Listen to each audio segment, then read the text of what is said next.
Welcome back to CFB Nation. I'm your host, Nino Brown, and I got my guy, the governor of college football, filling in for my man Dino. And usually when I tell you is when you see us on the screen, you know what it is. Mhm, It's Devy mhm, Dollins. When you mhm. see us on the screen, usually overreaction. But Right, my right. man, my man's a jack of all trades, so he filling in for Dino tonight. And we're talking about a kid. I mean, me and KT were discussing, in the green room, he got some elite Devy NFL potential. We're talking about Ousmane Kromah out of Florida State. But before we get into it, KT, how we doing? Hey man, I'm feeling marvelous, man. Like Marvin Hagler, working brother. I'm loving it, man. Life's good. Our brand is growing. I'm excited for it, man. Shout out Troy football. Just Mm-hmm. sharing the post, growing, getting a little engagement from the Troy Mm-hmm. football fans. So And yeah, shout out to you for everything you do with the Twitter and the YouTube, brother. Seriously, man. I wish You I put could be more on it. field like you Yeah. are. So Uh-huh. we all do our Yeah, part. yeah. That's why the CFB Nation Eh, family is right, one right. We grown all we all balance it out, man. We hundred all balance percent. it out. But yeah, this gentleman, yeah, I think we're going to be hearing a lot about his names. He's got to get a nickname for him. There's got to be one for him soon because his name is, I mess it up. I don't know if I say it the right way. Mhm. Ousmane Kromah, I That believe. that sound yeah. That sounds right. Ousmane Kromah. Kromah is definitely correct.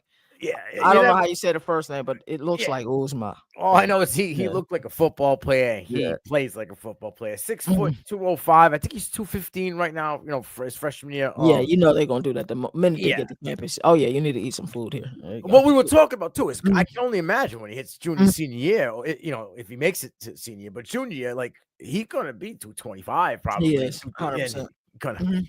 what a massive man he's gonna be. Lee County High School out of Georgia, from Leesburg, Georgia. RB4 in this class, right? The 2025 class, top 75 overall. He was the number 10 player overall in Georgia, and we know it's like the top five, right? Georgia, Mhm. Texas, California, Florida. Those are the main ones. So if you're a top 10 player in any one of those states, you're the real deal. Atlanta Journal Constitution Super 11. He was Mhm. two-time Region 1-6A. That's top in Georgia Player of the Year. Two-sport athlete. Not only is a football player, and his numbers just off the charts. KT's going to talk to you about it in a second, but Yeah, this dude was a walking double in that's high school crazy. playing At 6 basketball. feet. Yo, come on, man. Like, that's insane. 10 points per game, 10.7 rebounds per game. I mean, that's just pure athleticism from the kid. Um, KT, talk to me about some of these, the numbers this kid put up. Yeah, he put up outstanding numbers. His sophomore, junior, and senior year. As a sophomore, had 181 carries, 1504 yards, 20 touchdowns, 18 receptions, 193 yards, 2 touchdowns. And I think you guys are going to start seeing a pattern here because we was just saying it in the green room. He's definitely a 3-down back. Yeah, 182 attempts his junior year, 1700 yards, 20 touchdowns, 31 receptions, 522 yards. Another 9 touchdowns through the air. I've seen them use them all type of ways. They use him as a blocker on like a bunch side, you know what I'm saying, to throw a bubble mhm, screen or a quick screen. I've seen him use him as a lead blocker. I've seen him in pass pro. This kid is a football player, like you said earlier. 100%. Senior year, 168 carries, 1,300 yards, 15 tutties, 741 receiving yards, 8 touchdowns. Those are Charlie Garner like numbers. If you guys remember Charlie Garner back Wow. in the day. Going back. I love it. Yo, this kid it's a gamer. Like, you Mhm, know what I mean? And you said it. He's just like that old school mhm. football player. We'll get into like attributes about him, but yeah, I don't know, man. He's already climbed up the charts. We'll kind of talk about it in a little bit, but he's already, as a true freshman, already the RB2 in the depth chart for the Seminoles, right? And this offense seems to kind of fit a guy like Ousmane Kromah with Gus Malzahn at Florida State now running the show. So, uh, obviously, Florida State wasn't the only one that wanted him. He was recruited by David Johnson at Florida State, but he had 25 plus offers. He committed to Florida State in December. Then he enrolled in June. Florida State, Georgia, Tennessee, Colorado, Auburn, the big ones, Alabama, A&M, Michigan, Nebraska, Florida, and the list goes on. Like, he was highly recruited. And we know why, because we're both going to talk about it right now. The things that just jump off the screen, whether you watch Huddle Fan, whether you watch high school tape, or you were just watching the two major games this kid kind of went off on. already. I know you want to say it was garbage time, but he's Mhm. Alabama game. I don't give a shit. Like he was still playing some ball players in that game, and this dude was going bananas. Yo, the patience, the vision. We talked about bruiser, right? Mhm. The pad level. You know, we were talking. Yes. You said in the green room. A lot of these kids nowadays, they want to play high. They want to be, up You like want to stand gazelles. up like Ashton Genty like this. Yeah, He get low. He's a football player. yeah. It's a boy. And when you see this boy line up, like you line back, you have to oh, he might be a problem, right? And you said it already. 3 down back. His pass pro skills, I think, are great for a true freshman coming in.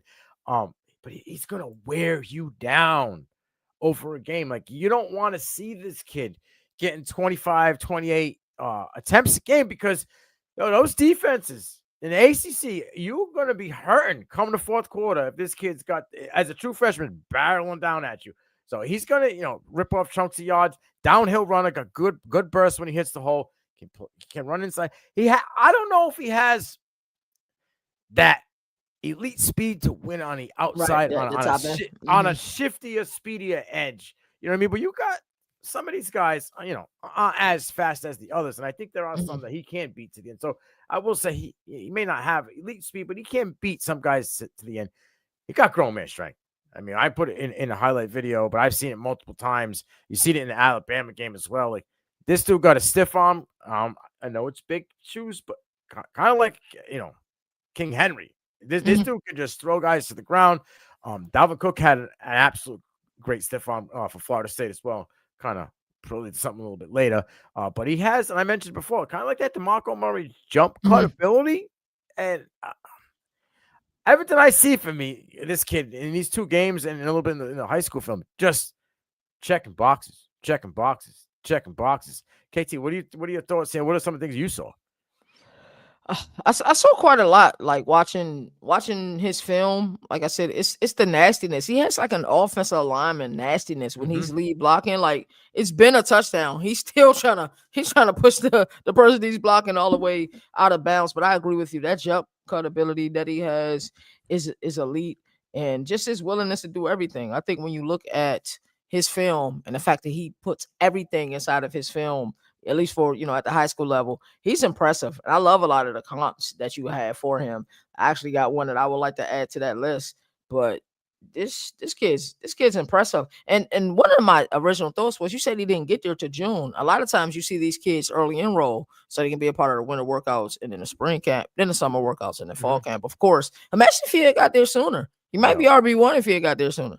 Probably because we'll about the room, but Lucas is more the receiving back, and that's what he's kind of been even when he was at Indiana, But yeah, this kid has that pop, you know what I mean?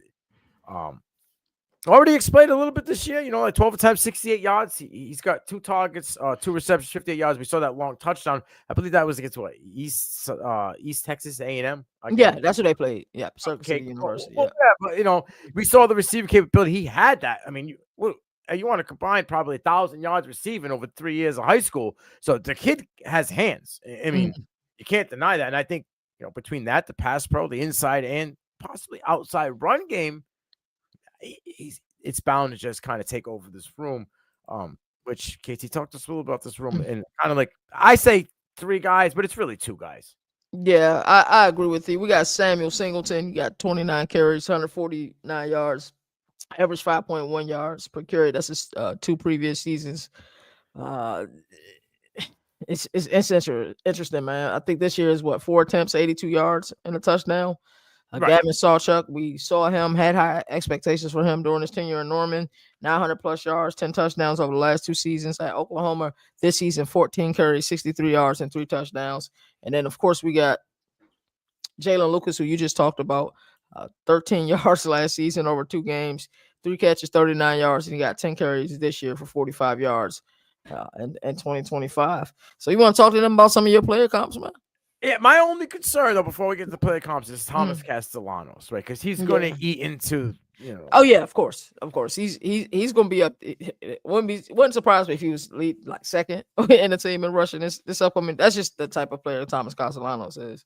If he can stay healthy, that'll be the main concern. But now that's why he stay okay up here too. Right. That's why you have a guy like Kromah who can take some of those hits for him, and also can give him a little bit of extra time in those rollouts, whatever. Because you said good at picking up blocks. He's absolute bulldog out there. So some of the guys that I saw, I'll start out with a guy who went undrafted, and they both guys were in 2017, but a guy who went undrafted and had a great NFL career, still going. Austin Eckler out of Western Colorado. I mean, this dude had almost 650 attempts, a little bit over 4,000 yards, had 40 plus touchdowns. Again, receiving capability though. He had 70 plus receptions, KT, almost 800 yards and almost 10 touchdowns. I could see him somewhere being in that 500 to 700 yard receiving, throughout his career, right? And maybe 7 to 10 touchdowns, receiving wise. So for that reason, I was like, yeah, this guy has that capability. He may not be as shifty as Eckler, but as the years went on with Eckler, he kind of put on a little bit more muscle, and the shiftiness kind of, yeah, he started being a little bit more physical, start finishing his runs a little bit more. So they were looking for RB2 for Eckler for years. They never got it. So he kind of had to be the RB1 and RB2 for the Chargers. Kind of what Joe Gibbs did to Clinton Portis, made him gain all that weight. And then instead of being that one cut, hey, we might take this to the house runner. He was a bruiser, averaging 3.9 yards per carry. But he was always better as the jump cut. Yeah, I agree with you. I agree. One of my favorite guys ever, Portis. But then the guy I think the ceiling, and I kind of mentioned him, is Dalvin Cook, right? I know you want to say, lazy man can't, but like if you watch both freshman year running, like, ooh, there's a lot of similarities there. He had almost 700 attempts, over his 3 years at Florida State, almost 4,500 yards. Like another guy with 40 plus touchdowns. He was 7th in the Heisman in 2017. He ended up going to second round, 41st overall. This kid has this Dalvin Cook-esque type, flair to him. Like I said, Dalvin Cook was an underrated receiver, both at Florida State and at the NFL. But the stiff arm, right? How he can't run you over, but has a little bit of shiftiness enough to kind of break the tackle. I really think we're going to see a little bit more of Ousmane Kromah as the weeks go on here, and then we're going to start to see a little bit more of what we're talking about, what we see jump off the film here. What do you think your thoughts on the comp? And give me the one that you have in your pocket. Yeah, I love the comps as well. I think he's the perfect mesh between Austin Eckler and Dalvin Cook. I don't think you could have had better comps with that. And I love how you always, when you do your comps, you always give, what can be realistic, and attainable, and then what the ceiling looks like. So I love how you do that. So yeah, those comps are amazing. This kid is fun to watch, and you'll see a guy like this. And, of course, we're praying that he has a, long, successful career and go dominate in the NFL. But if there's a guy who could just hang around because he's willing to go down and tackle on punts, he's willing to go tackle, or he will, if you need him to be an H-back, he will go block for somebody. He will go catch some passes. These are the guys that, hey, maybe there's more talented people in the room, but ain't nobody going to give you they all more than him. My comp, if you had the pleasure of seeing Willis McGahee before the injury, the freak injury. Which one? Yeah, right. The one, was that the national championship versus Ohio State? Yeah. And they put the next man up was who? Gore? Gore, yeah, and he had injuries because they said Frank Gore was better than all of them, including Clinton Portis. So Willis McGahee is a guy that he reminds me of. Like you said, he's twitchy. It's weird because he's not shifty, but he's very twitchy. Like he's one of those guys that we saw him hurdle somebody. Like, I don't want to compare it to Saquon's hurdle, but it was like so quick. Like he's just running, trying to break a tackle. Then let me hurry up and jump over him. So he's just real twitchy running back. One cut, but can be shifty, not super fast, but can outrun you, just like one of those type of running backs. So, but I love your comps more, to be honest. Not super fast, but like what we like to call, like Dino always say, football fast. Yeah, football fast. So he's football fast. Like in the intro, you see him, he catches the passes out on a wing, and then he just stops on a dime and like cuts through 2 guys. You know what I mean? And he's able to go. It's like. I love that. You said D now calls that football fast. I like that. Yeah, may not be track speed, but give him a ball. He gonna take the top off the ball fast, but it's football fast. Like you look at him and you're like, oh man, he doesn't really look. But then you start watching him, like, oh man, he makes quick move here and there. He's football fast. Yeah, I love this kid. And let's just talk about a little bit about his style of running in a Gus Malzahn scheme here. I mean, I think he has no choice but to kind of keep going up this, the RB ladder here, because I think he fits Gus Malzahn's scheme better than anybody else in this room. 100%. I agree with you. Like I said, I just wish he had got there a little bit earlier to, he'll probably be higher on the depth chart. My concern is when you see a guy like this, teams are already in his DMs. Like, Yeah. you But know the what I'm saying? success they're having right now, Yeah. you So, know, what happens at the end of the season? right. That's When the the SEC scary money part. starts getting thrown Right, around, right. and Big Ten money, Yeah. yeah, Hey, kid, we need a running back to play with us. We'll pay you a lot more money. But yeah. the Malzahn, with him being in that system, I think he should stay put. But you just never know in this world of college football we live in today. Yeah, I think with the systems that he plays in this run game and how heavy Malzahn, with especially with the Castellanos there and this kind of RPO style type offense, I think this kid's going to eat. And hey, and we've seen running backs have a lot of success in this system as well. 100%. Trey Benson, right? Just no. I mean, it wasn't in the Gus Malzahn system, but Right. in that Florida State. In the Florida State system, yes, we've seen a lot of running backs have.